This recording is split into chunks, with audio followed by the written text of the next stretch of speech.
በፖሊስ አባል ለተገደለው ግለሰብ ቤተሰቦች የመኖሪያ ቤትና የመስሪያ ቦታ ተሰጥቷቸዋል። ቀዳሚ መረጃችን ነው። በደቡብ አፍሪካ ዛሬም አንድ ኢትዮጵያዊ ማንነታቸው ባልታወቁ ታጣቂዎች ተገደለ። ድርጊቱ የተፈጸመው በሱቅ ባለቤት በሆነ አንድ ኢትዮጵያዊ ላይ ነው። በሳውዲ አረቢያ የሞት ፍርድ የተላለፈባቸው 65 ኢትዮጵያውያኖች አሉ።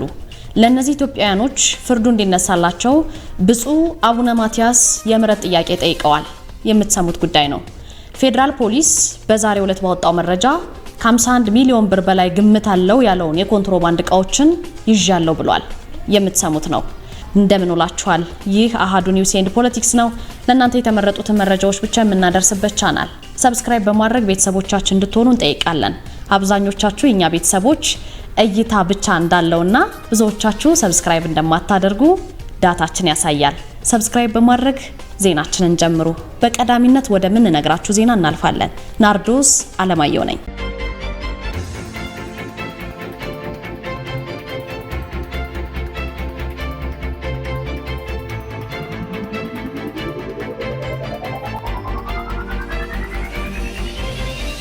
በፖሊስ አባል ህይወቱ ለጠፋው ግለሰብ ዛሬ የመኖሪያ ቤትና የመስሪያ ቦታ እንደተሰጣቸው የደረሱ መረጃዎች ያሳያሉ። ባሳለፍናቸው ጥቂት ቀናቶች ውስጥ አንድ ግለሰብ በሽሮ ሜዳ አካባቢ በአንድ የጸጥታ አካል መገደሉ የሚታወስ ነው።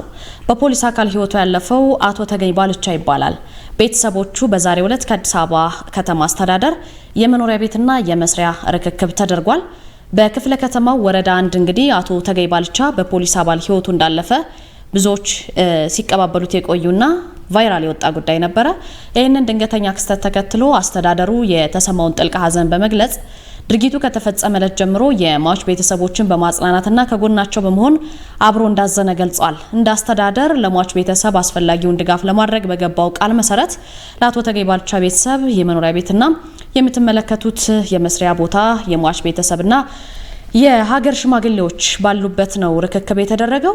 የሟች ቤተሰቦች በበኩላቸው ለገጠማቸው ድንገተኛ ሐዘን ከጎናቸው ላልተለየው አስተዳደር እንዲሁም ሐዘናቸውን ተስፋቸውንም አለምልሞታል ከህዝብ ጎን መሆኑንም በተግባር እንዳረጋገጠ የወጡ መረጃዎች አመላክታሉ። በስነ ስርዓቱ ላይ የተገኙት የአዲስ አበባ ምክር ቤት የመንግስትና ዋና ተጠሪ ዶክተር ማሾ ኦላና ይህንን ድንገተኛ ክስተት በተለያዩ ማህበራዊ ሚዲያ ገጾች በማራገብ የፖለቲካ ገበያ ሸቀጥ ለማድረግ የሞከሩ ኃይሎችን እውነታውን ከቦታውና ከነዋሪዎች መረዳት እየቻሉ ለሌላ አጀንዳ ለመጠቀም መሞከራቸው ከሀቅ የራቀ ነው ብለዋል። የጉለሌ ክፍለ ከተማ ዋና ስራ አስፈጻሚም አቶ ወልዴ ወገሴ እንዲህ አይነት ድንገተኛ ክስተቶች በሀገር በቀል ባህልና እሴቶቻችን የሚፈቱ እንጂ መረጃን በማዛባት የፖለቲካ አጀንዳ ማድረግ አሳፋሪና ከኢትዮጵያ ባህልም ያፈነገጠ ነው ያሉት። በመሆኑም ግን በሰው ጉዳትና ሐዘን ፖለቲካዊ ትርፍን ማስላት ሳይሆን እውነተኛ አጋርነት በተግባር በማረጋገጥ ለህዝብ የሚጠቅም ስራ መስራት ይጠበቃል ብለዋል። በመጨረሻም ለምትመለከቷቸው ለሟች ቤተሰቦችና ለጓደኞቹ መጽናናትን ተመኝተው የሀገር ሽማግሌዎችና ወጣቶች ከአስተዳደሩ ጎን በመቆም ቤተሰቦቹ እንዲጽናኑ እንዲበረቱ ላበረከቱት አስተዋጽኦ አመስግነዋል። ቀጣይም በተለያዩ የጸጥታና የልማት ሌሎች ጉዳዮች ላይም በጋራ እንሰራለን ሲሉ ገለጻ አድርገዋል። በዚህ መሰረት በዛሬው ዕለት የቤት ርክክብ ተደርጎላቸዋል። በደቡብ አፍሪካ አንድ ኢትዮጵያዊ ማንነታቸው ባልታወቀ ታጣቂዎች ተገድሏል። ድርጊቱ የተፈጸመው የሱቅ ባለቤት በሆነ ኢትዮጵያዊ ላይ ነው የተባለው። በደቡብ አፍሪካ ውስጥ እንግዲህ ከቅርብ ጊዜ ወዲህ በተከታታይ በሚባል ደረጃ በኢትዮጵያ ላይ ያነጣጠረ ግድያ እየተከናወነ መሆኑን እኛም ዘግበነው ነበረ።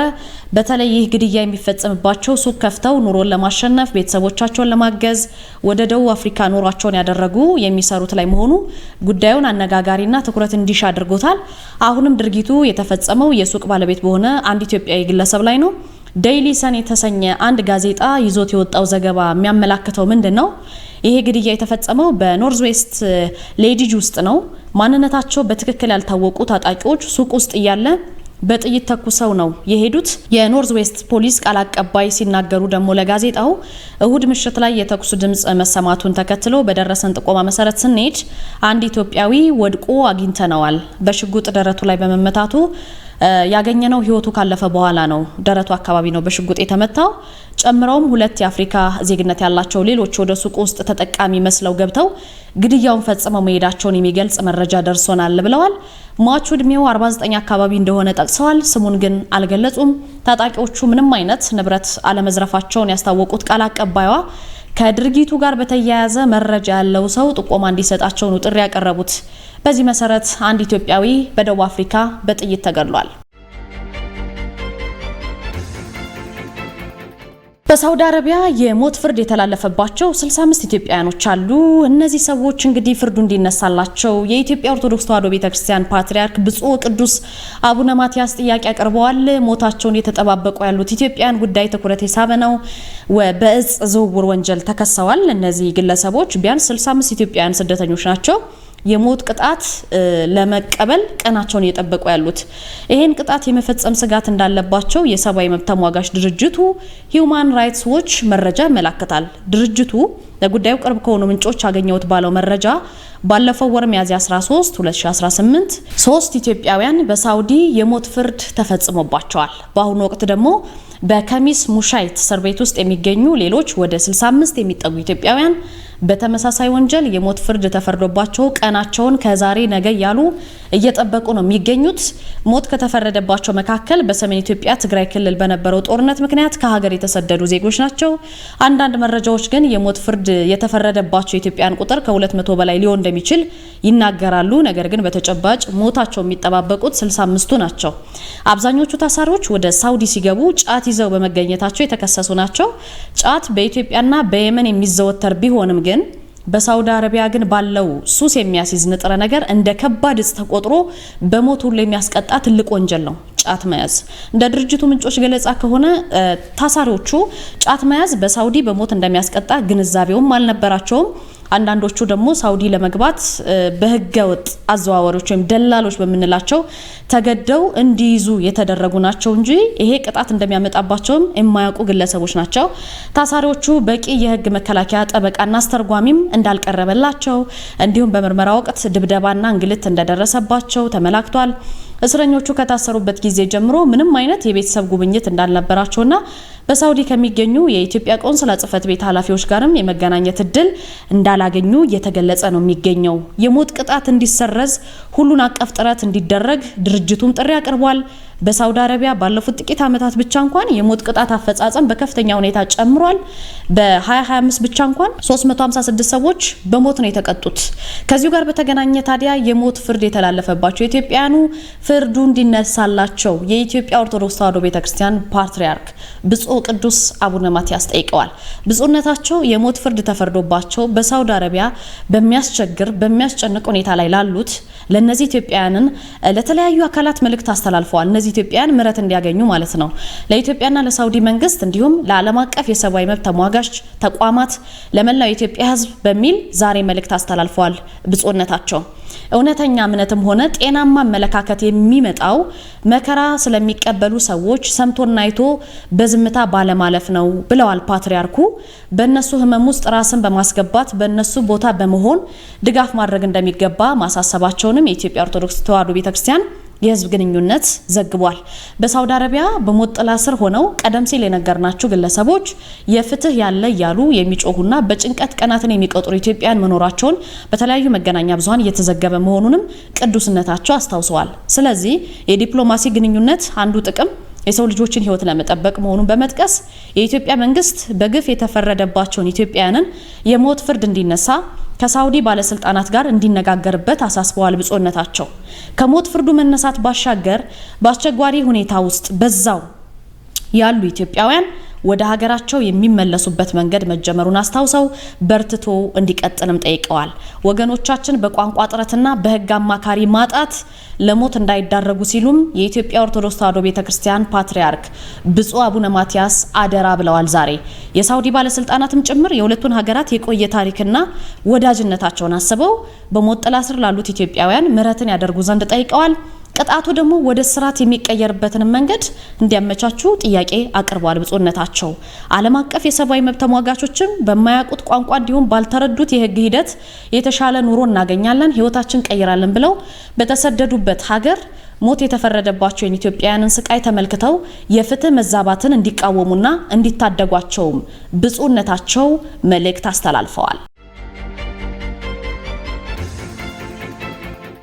ፌዴራል ፖሊስ ዛሬ ያወጣው መረጃ እንደሚያሳየው ከ51 ሚሊዮን ብር በላይ የዋጋ ግምት ያለውን የኮንትሮባንድ እቃዎችን ይዣለው ብሏል። የምትመለከቱት ነው። የኢትዮጵያ ፌዴራል ፖሊስ ከጸረ ኮንትሮባንድና ከኢንተለጀንስ ባለሙያዎች ጋር በመቀናጀት እንግዲህ ባካሄደው ጠንካራ ኦፕሬሽን ሚያዝያ 29 ሰሌዳና ቦሎ ያለጠፈ አይሱዚ ተሽከርካሪ ህገወጥ መድኃኒት ጭኖ ሜኤሶ ወረዳ ውስጥ ሲንቀሳቀስ በጸጥታ አካላት እንዲቆም ሲጠየቅ ፍቃደኛ ሳይሆን መንገዱን ጥሶ ወደ አሰቦት ገጠራማ አካባቢ ለመሰወር ቢሞክርም የጸጥታ አካላት ባደረጉት ብርቱ ክትትል እንግዲህ በቁጥጥር ስር በመዋል ግምቱ 27 ሚሊዮን 41 ሺህ የሆነ የተለያዩ መድኃኒቶችን በመያዝ ለአዋሽ ጉምሩክ ቅርንጫፍ ጽፈት ቤት ውርስ መጋዘን ነው ያስረከበው። በተመሳሳይ እንዲሁ የሰሌዳ ቁጥሩ ኮድ 407979 ኦሮ አምቡላንስ መነሻውን ጭሮ ከተማ አድርጎ ወደ መቻራ እየተንቀሳቀሰ ነበረ። በዴሳ የፍተሻ ጣቢያ ላይ በተደረገ ፍተሻ በህጋዊ እቃ ውስጥ አስመስሎ በመጫን አጠቃላይ የዋጋ ግምታቸው 966700 የሆነ ህገወጥ መድኃኒት እንዲሁ ሞባይል ቀፎ፣ የሞባይል ስክሪን፣ የኮንትሮባንድ እቃዎችን በመያዝ በመቆጣጠሪያ ጣቢያው መጋዘን ገቢ ተደርጓል ማለት ነው። በተጨማሪም ሌላ እንዲሁ አንድ የቁጥር ኮዱ C07654 AA የሚል ኮንቴነር የጫነ አይሱዙ መነሻውን ድሬዳዋ ያደረገ መዳረሻውን ደግሞ አዲስ አበባ ያደረገ በመጓዝ ላይ ያለ አልበረከቴ ኬላ ላይ በተደረገው ፍተሻ ኮንትሮባንዲስቱ ለሽፋን እንቁላል በመጫን በኮንቴነር ውስጥ የነበሩ የዋጋ ግምታቸው 23 ሚሊዮን 578600 ብር ዋጋ ያላቸው ጫማዎች፣ የተለያዩ የፀጉር ማሽኖች፣ የተለያዩ የእጅ ሰዓቶች፣ መድኃኒቶች፣ የተሽከርካሪ መለዋወጫዎች ወይም አክሰሰሪ ጭኖ ለማሳለፍ ሲሞክር ተይዟል። ለንብረት መቆጣጠሪያውም ገቢ ተደርጓል ብሏል ፌዴራል ፖሊስ። በዚህ መሰረት በወንጀል ድርጊቱ ተሳታፊ የነበሩ ተጠርጣሪዎችም በቁጥጥር ስር በመዋል ምርመራ እየተጣራባቸው እንደሚገኝ ገልጿል። ህገወጥ ንግድ ያፈጻጸም ስልቱ ተለዋዋጭ ስለሆነ ድርጊቱን ለመግታትና በሀገር ኢኮኖሚ ላይ ደግሞ የሚያሳድረውን አሉታዊ ተጽዕኖ ለመከላከል ህብረተሰቡም መላው ማህበረሰብም ባለድርሻ አካላትም የበኩላቸውን ድርሻ እንዲወጡ ፌዴራል ፖሊስ ጥሪውን አቅርቧል።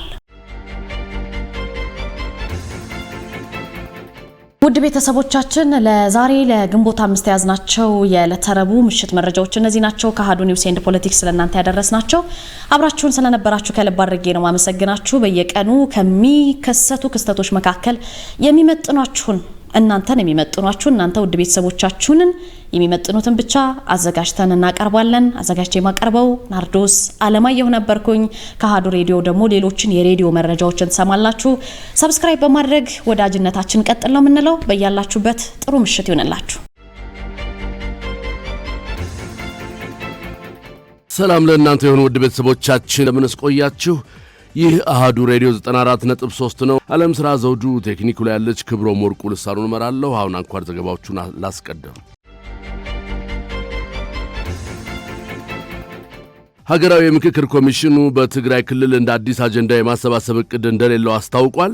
የኢትዮጵያ ሀገራዊ የምክክር ኮሚሽን በትግራይ ክልል በቀጣይ እንደ አዲስ አጀንዳ የማሰባሰብ እቅድ እንደሌለው ነው የገለጸው።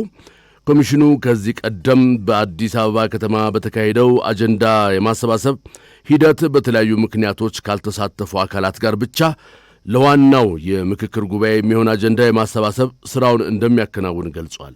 የኮሚሽኑ የህዝብ ግንኙነት አስተባባሪና ቃል አቀባይ አቶ ጥበቡ ታደሰ ኮሚሽኑ በአዲስ አበባ የተካሄደውን አጀንዳ ማሰባሰብ በድጋሚ ለማከናወን ያለውን እቅድ ተግባራዊ ውሳኔው የኮሚሽኑ ብቻ አለመሆኑንም አስረድተዋል። በትግራይ ክልል የምክክር ሂደቱን ለማከናወን አስቻይ ሁኔታዎች ሳይፈጠሩ ስለቆዩ በአዲስ አበባ በትግራይ የሚገኙ የተለያዩ ባለድርሻ አካላት ከትግራይ ክልል ውጭ ያሉ ትግራይ ተወላጆች የሚሳተፉበት መድረክ በማዘጋጀት አጀንዳዎቹን እንዲሰጡ ለማድረግ ጥረት ተደርጎ የተሳካ ስራ ተሰርቷል። ነገር ግን በዚህ በአዲስ አበባ በተካሄደው የአጀንዳ ማሰባሰቢያ ሂደት ላይ በተለያዩ ምክንያቶች ምክንያቶች ያልተካተቱ ወይም ደግሞ ሁኔታዎች ያልተመቻቹላቸው ወገኖችን ተደራሽ ለማድረግ በክልሉ አስቻይ ሁኔታዎች የሚፈጠሩ ከሆነ ስራውን ለመስራት እንደሚችል ነው የተገለጸውም የታቀደው ማለት ነው። ያ ማለት በዋናነት በዚህ በአዲስ አበባ በተካሄደው የአጀንዳ ማሰባሰብ ሂደት ላይ ትግራይን በተመለከተ በተለይ የወረዳ ማህበረሰብ ተወካዮች አልተገኙም። እነሱ መገኘት ስላልፈለጉ ሳይሆን ያው አስቻይ ሁኔታዎች ስላልተፈጠሩላቸው ነው። ነገር ግን አስቻይ ሁኔታዎች ተፈጥረው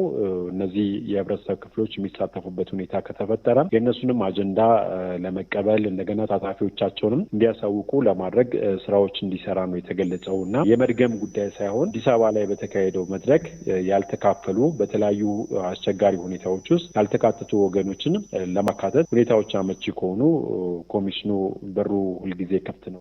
በክልሉ የሚንቀሳቀሱ ታጣቂዎች በምክክር ሂደቱ እንዲሳተፉ ጥረት እየተደረገ መሆኑን የገለጹት አቶ ጥበቡ በተለይም ከመንግስት ጋር የሰላም ስምምነት ካደረጉ አካላት ጋር የአጀንዳ ማሰባሰብ ሂደቱ መቀጠሉን ተናግረዋል። በዚህም መሰረት በኦሮሚያና በአማራ ክልሎች የሚገኙ ታጣቂዎች የሰላም ስምምነት በማድረግ በሂደቱ እንዲሳተፉ ጥረት እየተደረገ መሆኑን ጠቁመዋል።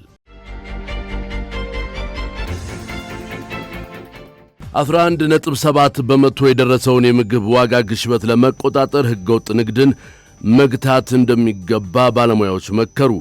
እየናረ የመጣው የዋጋ ግሽበት ሸማቹን ማህበረሰብ ለከፋ ችግር እየዳረገው በመሆኑ ልዩ ትኩረት ሊሰጠው እንደሚገባ የምጣኔ ሀብት ባለሙያዎች ናቸው የመከሩት። በ2018 ዓ.ም ሚያዝያ ወር ብቻ የምግብ ዋጋ በ13.5 በመቶ መጨመሩ የተገለጸ ሲሆን አጠቃላይ የዋጋ ግሽበቱ ደግሞ 11.7 በመቶ ሆኖ መመዝገቡ ተገልጿል። ሁኔታው በአፋጣኝ ትኩረት ካላገኘ ችግሩ ይበልጥ ሊባባስ እንደሚችል ባለሙያዎቹ ለአሃዱ ተናግረዋል። የምጣኔ ሀብት ባለሙያው ዶክተር ሞላ አለማየሁ የግሽበቱ መጨመር በዝቅተኛው የህብረተሰብ ክፍል ላይ ከፍተኛ ተጽዕኖ እያሳደረ እንደሆነ አንስተው የመካከለኛው ምስራቅ ጦርነት፣ የሕገ ወጥ ነጋዴዎች እንቅስቃሴና በቂ የምርት አቅርቦት አለመኖር ለዋጋ ንረቱ በምክንያትነት እንደሚጠቀሱ ተናግረዋል። መንግሥት ለሸማቹ ድጎማ በማድረግና ሕገ ወጥ ንግድን በመቆጣጠር የሚጠበቅበትን ካልሰራ ችግሩ ከዚህም እየከፋ ሊሄድ እንደሚችል ዶክተር ሞላ አስረድተዋል። በጣም የሚታወቅ ነገር ነው። ዋና ቪክቲም የሆነው ወይም ደግሞ የግፈቱ ቀማሽ የሆነው ሸማቹ ክፍል ነው። ኦልሬዲ እኮ ባለበት ላይ ነው፣ አሁን በተዳከመ ሁኔታ ላይ ነው ያለውና እዚያ ላይ እንደገና አዲስ የግሽበት አይነት እንትን ሲጨመርበት ሙሉ በሙሉ ከገበያ እንዳያስወጣው አሁን ፍራቻ፣ ያ ደግሞ ሌላም የኢኮኖሚ መዘዝ ሁሉ ይዞ ሊመጣ ይችላል። ከዚህ ከሰላም አኳያ ከመረጋጋት አኳያ ሁሉ ምክንያቱም የራበው ህዝብ በጣም አስቸጋሪ ነው የሚሆነውና ምትለውን ላይሰማ ይችላል ሁሉና እዚያ ላይ በደንብ የሚሰራ አካል ሊኖር ይገባል። እዚያ ከመድረሱ በፊት በተለይ ዝቅተኛ የህብረተሰብ ክፍሉ አሁን በትክክል ዋጋው እንደዚህ እየጨመረ ከሄደ ከገበያ መውጣቱ የማይቀር ጉዳይ ነው። ስለዚህ ለዚያም የሆነ ስትራቴጂ የሚመለከተው አካል ነድፎ ሊገባ ይገባል። አለዚያ ግን ለትልቅ ስጋትም እየተያዘ አይደለም። በሌሎች ሀገሮች ቢሆን በጣም ትልቅ ነገር ነው እንደዚህ ሲሆንና እኛ ሀገር ግን ልክ እንደ ኖርማል ነው እየታየ ያለው። ለምን እንደሆነም አይገባኝም። ግን ይሄ ጫፍ ከደረሰ በጣም የሚመልሰው ነገር ላይኖር ይችላልና እዚያ ከመድረሱ በፊት ግን የሚመለከታቸው አካላት መፍትሄ ያሉትንና በትክክል ያሉትን ነገር ተግብረው ለተግባራዊነቱ ደግሞ በደንብ ጥረት ማድረግ ይጠበቅባቸዋል የሚል ሀሳብ አለ። ሌላኛው የምጣኔ ሀብት ባለሙያ ዶክተር ቆስጠንጢኖስ በርሀ ተስፋ በበኩላቸው የአቅርቦትና የፍላጎት አለመመጣጠን ለዋጋ ግሽበቱ መጨመር ዋነኛ መንስኤ መሆኑንም ገልጸዋል። አሁን ያለው ሁኔታ በዚህ ከቀጠለ የዋጋ ንረቱ ይበልጥ ሊጨምር እንደሚችል ያላቸውን ስጋት አጋርተዋል። እቃዎች መሸጥ ያቆማል። የሚሸጡ እቃ ዋጋ ይጨምራሉ። ስለዚህ የገበያ ኢኮኖሚ ብለን እስከሄድን ድረስ እነዚህ ነገሮች ሁሉ ፈተና ውስጥ የሚያስገቡን ስለሆነ ራሱ በአብዛኛው የዋጋ ግሽበት ሁኔታ የሚፈጣው ከዋናው ምክንያቱ ከውጭ በመጣው እቃ ዋጋ መጨመር ወይም ደግሞ የአቅርቦትና የፍላጎት ጉዳይ ብቻ ሳይሆን ያለው ትርክትም ገበያ ላይ ብዙ ጊዜ ገበያ የሚያንቀሳቅሰው አሁን የስቶክ ማርኬት የውጭ ሀገሮች ስናይ አሜሪካ ሰላም እናደርግ ትንሽ ቀርቶናል ሲሉ ስቶክ ማርኬቱ ሽያጩ ከፍተኛ ይሆናል። እንደገና ደግሞ አንድ ነገር ተተኮሰ ሲባል ስቶክ ማርኬቱ ይወድቃል። ስለዚህ ያ ትርክት ነው ትልቁ ጨዋታ እና ምናልባት ያ ትርክት በኢትዮጵያ ላይ ተጽዕኖ ሊኖረው ይችላል ግምት። ባለሙያዎቹ መንግሥት የገበያውን አለመረጋጋት ለመቆጣጠርና በዝቅተኛ የኑሮ ደረጃ ላይ የሚገኘውን የህብረተሰብ ክፍል ለመታደግ የድጎማ አሰራሮችን ማጠናከርና የአቅርቦት ሰንሰለቱን ከሕገ ወጥ ደላሎች ነፃ ማድረግ እንደሚገባው አሳስበዋል። እየጨመረ የመጣው የዋጋ ግሽበት ወደ ከፋ ማኅበራዊ ቀውስ እንዳያመራ የሚመለከታቸው የመንግሥት አካላት የረጅምና የአጭር ጊዜ መፍትሄዎችን በአፋጣኝ እንዲተገብሩም ጥሪ አቅርበዋል። ትራምፕ የኢራንን የኒውክሌር ፕሮግራም ማስቆም ከአሜሪካውያን የኢኮኖሚ ችግር ይበልጣል አሉ። የአሜሪካው ፕሬዚዳንት ዶናልድ ትራምፕ እንደተናገሩት ከኢራን ጋር ያለውን ጦርነት በድርድር ለመቋጨት በሚያደርጉት ጥረት ውስጥ የአሜሪካውያን የገንዘብ ችግር በውሳኔያቸው ላይ ምንም አይነት ተጽዕኖ እንደማያሳድር ገልጸዋል። ዋነኛ ትኩረታቸው ኢራን የኒውክሌር ጦር መሳሪያ እንዳታገኝ መከላከል መሆኑንም ነው የተናገሩት። ከጋዜጠኞች የአሜሪካውያን የኢኮኖሚ ሁኔታ ከስምምነት ላይ ለመድረስ ምን ያህል ያነሳሳውታል በሚል ለቀረበላቸው ጥያቄ ትራምፕ በጭራሽ ትንሽ እንኳን አያነሳሳኝም የሚል ምላሽ ነው የሰጡት። ወደ ቻይና ጉዞ ከማድረጋቸው በፊትም ትራምፕ ሲናገሩ ስለ ኢራን ስናገር ብቸኛው አሳሳቢ ነገር የኒውክሌር ጦር መሳሪያ ሊኖራቸው አይገባም የሚለው ነው። ስለ አሜሪካውያን የኢኮኖሚ ሁኔታ አላስብም፣ ስለ ሌላ ማንም ሰውም አላስብም። እኔ የማስበው ስለ አንድ ነገር ብቻ ነው። ኢራን የኒውክሌር ጦር መሳሪያ እንድታገኝ መፍቀድ የለብንም። ጉዳዩ ይህ ብቻ ነው ሲሉም ተደምጠዋል። ዘገባው የሮይተርስ ነው።